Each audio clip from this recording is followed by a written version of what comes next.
దీనిపై ముద్రాజుల ఐక్యత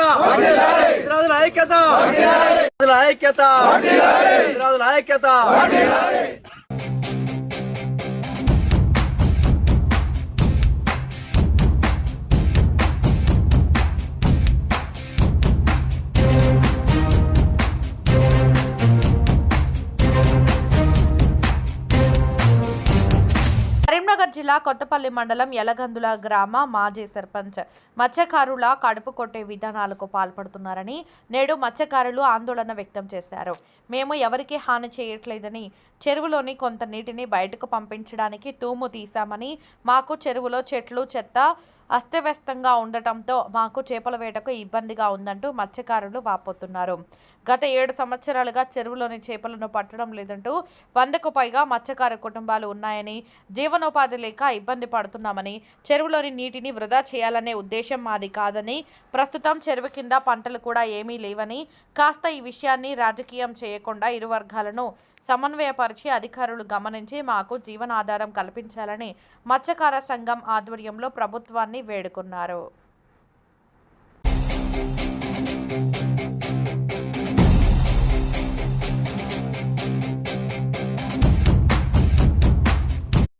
ముందుగాల యలగంద గ్రామ ప్రజలందరికీ నా యొక్క నమస్కారములు. నా పేరు గుండమల్లేశం, మత్స్యశాఖ సొసైటీ డైరెక్టర్ను. మరి ఈరోజు మాకు జరుగుతున్న అన్యాయం గురించి మేము పాత్రికేయులకు తెలియనిది ఏమనగా, గ్రామ ప్రజలకు తెలియనిది ఏమనగా, మరి మేము గత 8 సంవత్సరాల నుండి పెద్ద చెరువు విషయం లోపల వివాదాలు జరుగుతూనే ఉన్నాయి. మరి మమ్మలను ఇక్కడ ఆయకట్టు చెరువు మేము బతకద్దా అనే ఆలోచనలో మమ్మలను కనీసం ఒక్క చేప కూడా పట్టుకొనిస్తలేరు. మేము కొంచెం కంప ఉన్నది, దాంట్లో కంప తీసి మేము కొద్ది రోజులు ఒక్కటే తాపకు మేము తీసుకొని మళ్ళీ యథావిధిగా చెరువు నింపుతామని అన్నా కానీ కొంతమంది రైతులు దురుద్దేశంతో, రాజకీయ కుట్రతోని, కేవలం నిమ్మలాంజయ్య గారి మీద దృష్టితోని గెలవలేక ఓడలేక అన్న సొంతంగా తనను ఉద్దేశించి మా 100 మంది కడుపులో పుట్టగొట్టే కార్యక్రమం చేస్తున్నారు. దీన్ని మేము ముదిరాజు పక్షాన ఖండిస్తున్నాము.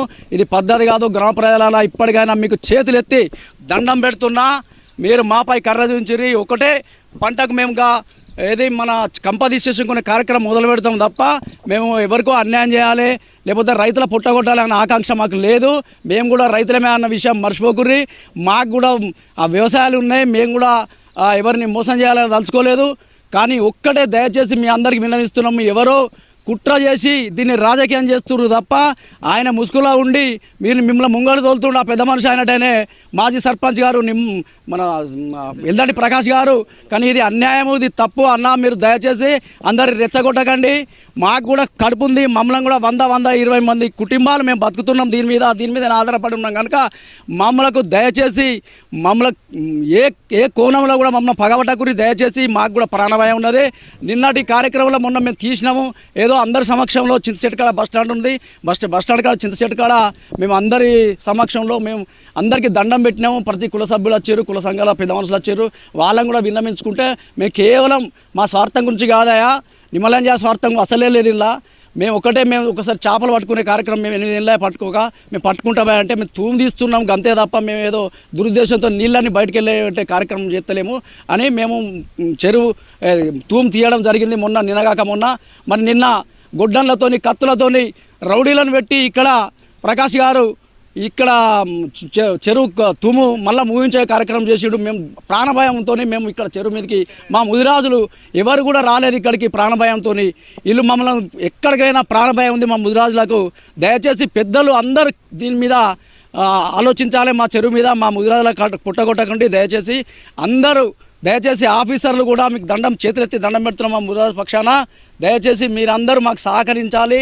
మేము ఒకటే టర్మ్ అడుగుతున్నాం, చెట్లు తీసేసే కార్యక్రమం అంతే తప్ప మేము ఏదో నీళ్లు తీయాలని కాదు, మాకేదో ఎవరినో రైతును మేము మోసం చేయాలనే దురుద్దేశంతో కాదు అని చెప్పి మేము తప్పు చేస్తలేం కనుక దయచేసి మా బాధను మీరు అందరూ యావత్ ఆఫీసర్లు కానీ ఎవరు కూడా దయచేసి కలెక్టర్ గారికి విన్నవించి చెప్తున్నాము. దయచేసి మేడం గారు మీరు దయచేసి అన్నీ మా ముదిరాజుల మీద కడుపులో కొట్టకుండా మీరు ఇక్కడ ఏది జరిగినా కానీ మా ముదిరాజుల అవసరమైతే దేనికంటే దానికి సిద్ధం ఉన్నాం. ఎందుకంటే మా బాధలు అట్లున్నాయి.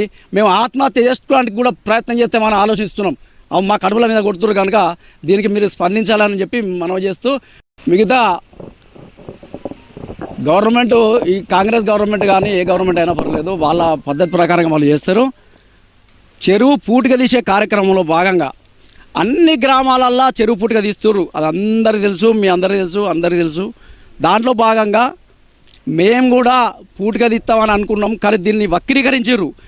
నిమ్మలంజయ సర్పంచ్ ఆధ్వర్యంలో అధికారాన్ని అడ్డం పెట్టుకొని ఈ మట్టిని దొంగతనాన్ని అమ్ముకునే ప్రయత్నం చేస్తుండని మీడియా ముఖంగా చెప్పారు. అది తప్పు, అది అట్లా చేయడం. మేము అందరం దానికి సహకరిస్తాం, అట్లేం లేదు. అది చేసేదో ముంగడ వాడితే ఏదో ఒకటి మాట్లాడితే మా అందరి గ్రామ ప్రజలకు అందరికీ బలం దొరుకుతుందనే ఉద్దేశంతో తప్ప వేరే ఏం లేదు. చుట్టుపక్కల గ్రామాలు దయచేసి చుట్టుపక్కల గ్రామాలలో అందిస్తారు. దాంట్లో భాగంగా మాది కూడా దయచేసి కలెక్టర్ గారికి విన్నవించుకుంటున్నాము. మాది కూడా అలాగే పూడిక తీయవలసిందిగా మేము కోరుచున్నాము. ఇంకోటి, నిమ్మలంజయ్యకు దీనికి ఎలాంటి సంబంధం లేదు. ఆయన అనవసరంగా పని చేసి ఆయన మీద కుట్రపూరితమైన చర్య తీసుకుంటూ కేసు కూడా పెట్టడం జరిగింది. దాన్ని మేము ఖండిస్తున్నాము. ఇది పద్ధతి కాదు. దయచేసి ఇప్పటికైనా మీరు మాకు సహకరించాలి. మా 100 కుటుంబాలు 120 కుటుంబాలు ఉన్నాయి. దయచేసి మా మత్స్యకారులకు సహకరించవలసిందిగా కోరడమైంది. నా పేరు నార్ల రాములు. మేము ముదిరాజు. మేము ఒక 120 మంది కుటుంబాలు దీని మీద జీవనోపాధి ఉన్నాం. మాకు ఏందంటే మేము ఇరిగేషన్ డిపార్ట్మెంట్కి విన్నపం ఏంటంటే మాకు ఒకసారి వాటరు తూము ద్వారా మా కంప ఎంత రౌండ్ ఉన్నదో దాని మనం తీసుకునే దానికి ఒకసారి సహకరించండి.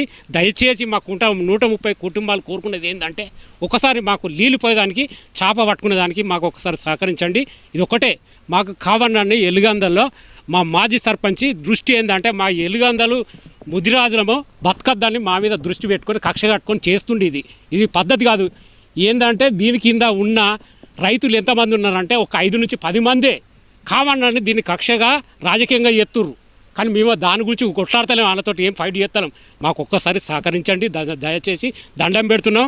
ఎలుగంద గ్రామ ప్రజలారా మా ముదిరాజు బతకనియండి. ఇరిగేషన్ డిపార్ట్మెంట్కు విన్నపం ఒక్కసారి సహకరించండి అంతే. గత 3 రోజుల నుంచి ఎలుగందల గ్రామంలో మరి రాజకీయ పోరు తరక, కుల సంఘాల పోరు తరక, మరి వివిధ రకాల రైతులు మత్స్యకారుల మధ్యలో జరుగుతున్నటువంటి ఇది పెద్ద లేవనెత్తుంది కరీంనగర్ జిల్లా లోపల. ముఖ్యంగా గత పాలక వర్గం లోపల 2024 సంవత్సరంలో మరి ఎల్లండి షర్మిల ప్రకాష్ గారు అలా పాలక వర్గము గ్రామ పంచాయతీ తీర్మానం ఏమని అప్పీల్ చేసుకున్నారు గ్రామ ప్రజలు. ఎగువ ఉన్న రైతులు, దిగువ ఉన్న రైతులు, మత్స్యకారులంతా మరి 24లో అప్లికేషన్ చేసుకున్నారు గ్రామ పంచాయతీకి, సర్పంచ్ గారికి. చేసుకుంటే వాళ్ళు ఏమన్నారంటే ఎండాకాల సమయం లోపల పూర్తి స్థాయిలో నీటి మట్టము తూము అనేది రిపేర్ చేయాలి. దిగువ ఉన్న స్థాయికి కాలువ ద్వారా వాటర్ పోయి వ్యవసాయం చేసుకోవాలి. పైన ఉన్న రైతులకు సుత సాగు చేసుకోవాలన్న ఆలోచనతో వాళ్ళు ఒక తీర్మానం చేసిర్రు. దాని ఆలోచనతోనే మేము రీసెంట్లీగా 3 నెలల మేము నూతన పాలక వర్గం సుత అదేవిధంగా వాళ్ళ ఆలోచనను వీళ్ళు సుత ఎవరైతే ఎగువ ఉన్న రైతులు, దిగువ ఉన్న రైతులు, మత్స్యకారులంతా గ్రామ పంచాయతీకి దరఖాస్తు చేసుకుంటే వెంటనే మేము పాలక వర్గం అంతా చర్చించి గ్రామ సభలో పెట్టి మరి వాస్తవం ఈ ఎండాకాలంలో తూము రిపేర్ చేయాలి. దిగువస్థాయి ఉన్నటువంటి ఆయకట్టుకు నిరంతరం నీరు పోయేగా ఈ ఎండాకాలం ఈజీఎస్ ద్వారా పని చేపట్టాలి. మీదున్నది తేలితే వాళ్ళు సుత సాగు చేసుకోవాలి. మత్స్యకారులు సుత తేలితే చేపలు పట్టుకోవాలి, తుమ్మలు విక్కిపించుకోవాలి. ఆలోచనతో మంచి ఆలోచనతో పాలకవర్గం గ్రామ సభ ద్వారా తీర్మానం చేసుకోవడం అయింది. దాన్ని నిన్న నుంచి అన్ని కలెక్టర్ కానీ, ఈఎన్సీకి కానీ, మంత్రికి కానీ, మన కమలాకర్ కానీ అన్ని జాగాలకు పోయి మరి వాళ్ళకు విన్నపించుకుంటే మీ పని మీరు చేసుకోపోరా అని అంటారు. అంటే ఒక ఉమ్మడిగా ఉన్నాము ఆలోచనతో, గ్రామ ప్రజలతో ఒక ఉమ్మడిగా ఉన్నా అనే ఆలోచనతో మనము చేసుకుందామన్న ఆలోచనతో మొన్న 2 రోజుల క్రితం పెద్ద గ్రామ సభగా ఏర్పాటు చేసి రైతులందరినీ అన్ని కులాలకు విలిపించి అన్ని కులాలు ఏకపక్షంగా మీరు చేసుకోరన్నా మీరు చేసుకొని చెరువును మంచిగా చేసుకొని మీరు మళ్ళీ వాటర్ నింపి అని ఏకపక్షం చెప్పారు. ఒక్కరో ఇద్దరు దాన్ని తిరస్కరించారు. అది సమన్వయం కాదు. ప్రజలంతా ఏకమత్తం ఉండాలి. ఎందుకంటే గ్రామం డెవలప్ కావాలంటే అన్ని కులాలు ఏకం కావాలన్న ఆలోచనతో ఉండాలి, కానీ ఏకపక్షంగా ఉండొద్దని వాళ్ళకు సుతం మేము హెచ్చరించడం ఆ రోజు. అదేవిధంగా తూమును రిపేర్ చేయాలి. దిగువ స్థాయిలో ఈజీఎస్ వాళ్ళని సుత అడ్డుకుంటారు. ఈజీఎస్ వాళ్ళని సుతా కాలువ తీయకుండా ఈ భూములను ఆక్రమించుకోవాలన్న ఆలోచనతో అడ్డుకుంటారు. అదేవిధంగా మా ఎస్సీ భూములు ఒక 20-25 ఎకరాల మీద ఉన్నాయి. గత 30 సంవత్సరాలు తూము బంద్ చేయించారు. వారిపై సుతా చట్టపైన చర్యలు తీసుకోవాలి. దాని వెంబడి వెనుక ఎంతమంది